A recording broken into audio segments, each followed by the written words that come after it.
निकल जाओ इस जंगल से। तुम्हारे जैसे जानवर इस जंगल को बर्बाद कर देंगे। इस जंगल को तुम्हारी कोई जरूरत नहीं है। मुझे जंगल से निकाल तो रहे हो, मगर मेरी बात याद रखना, जल्द ही वो इस जंगल में आएगा और पूरे जंगल को खत्म कर देगा। अरे अरे, बहुत रात हो गई है। अब तक मुझे घर पहुंच जाना चाहिए था, मगर न जाने कैसे देर हो गई। खैर, अब घर जाना ही होगा जैसे तैसे। भेड़िया चला ही जा रहा था, मगर उसे मालूम नहीं था उसके पीछे भी कोई चल रहा है। झाड़ियों के लगातार आवाज से भेड़िया थोड़ा रुका और पीछे मुड़ा। कौन है? झाड़ियों में कोई है क्या? मेरी आवाज सुनाई दे रही है? कोई है? मगर कोई आवाज नहीं आई। वो फिर दोबारा चलने लगा, मगर वो परछाई उसके पीछे पीछे ही चल रही थी। भेड़िया फिर रुका और पीछे मुड़ा ही था कि उसे परछाई नहीं उस पर हमला कर दिया और भेड़िए की चीख जंगल में गूंज उठी। जंगल में कुछ जानवर कहानी सुनने के लिए एक लकड़बग्घे के पास आए हुए थे। वो जंगल का बुजुर्ग और बहुत ही समझदार जानवर था, जिसके कारण सब उसका खूब सम्मान करते थे।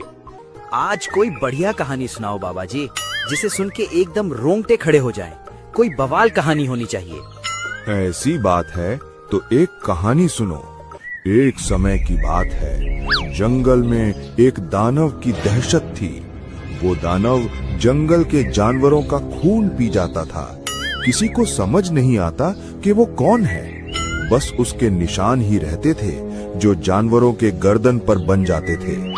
तभी एक भालू भागते हुए उनके बीच आ पहुंचा। अरे सभी लोग चलो, नदी के किनारे एक भेड़िए की लाश मिली है। किसी ने उसके गर्दन पर दांत गाड़ के उसका खून पी लिया है, लेकिन उसके शरीर को कुछ नहीं किया है। सभी नदी किनारे पहुँचे। भेड़िया मृत पड़ा था, गर्दन पर दांत के निशान थे, शरीर काला पड़ चुका था। उस जगह शेर सिंह भी आ पहुंचा। इसका काम हो सकता है। भला भेड़िए को किसने मारा होगा? अगर मारा भी तो इसके शरीर को क्यों नहीं खाया? शेर सिंह, लगता है किसी शिकारी ने अंधेरे में भेड़िए पर हमला कर दिया होगा, और उसे जब पता चला कि ये भेड़िया है तो शायद उसने उसे खाया नहीं। तुम्हारी बात सही लगती है। हम बेवजह ही शक कर रहे हैं। ये सिर्फ एक घटना है, किसी को डरने की जरूरत नहीं है। सभी बेफिक्र रहिए।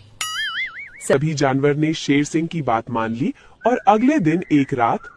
काफी रात हो गई है, कोई जानवर नजर नहीं आ रहा है। मुझे जल्द घर की तरफ जाना होगा, नहीं तो गड़बड़ हो जाएगी। हाल ही में भेड़िए पर किसी ने हमला किया था। हिरन जल्दी जल्दी चलने लगा, मगर उसके पीछे वही परछाई चल रही थी। हिरन को इसका आभास हो गया था, वो और तेजी से चलने लगा। तभी अचानक सामने से किसी ने उस पर हमला कर दिया और उसकी गूंज जंगल में गूंज उठी। सबने वो आवाज सुनी और अगले दिन। ये क्या हो रहा है? जंगल में दो जानवरों का शिकार किया गया है, मगर दोनों जानवरों को खाया ही नहीं गया, सिर्फ दांत गड़ाए गए हैं। आखिर ये सब कौन कर रहा है? ये सामान्य नहीं है। जिस तरह भेड़िए को मारा गया है, उसी तरह इस हिरन को भी मारा गया है। सभी प्राणियों से निवेदन है कि रात में कोई घर के बाहर ना निकले, अकेले ना घूमे, और कोई अनजान मिले तो मुझे बताएं।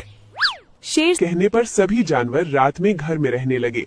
बहुत कम जानवर ही घर से बाहर निकलते, जिसके कारण कोई न कोई जानवर उस परछाई का शिकार हो रहा था, जिससे शेर सिंह बुरी तरह परेशान हो गया था। लोमड़ी, आज रात हम नजर रखेंगे। आखिर कौन जानवर है जो हमला कर रहा है? मुझे आज उसे देखना ही है। वो कौन है? आज रात तुम तैयार रहना। दोनों जंगल में एक झाड़ी में दुबके हुए थे। Sher Singh subscribe, like, share करें और पार्ट 2 के लिए कमेंट करें।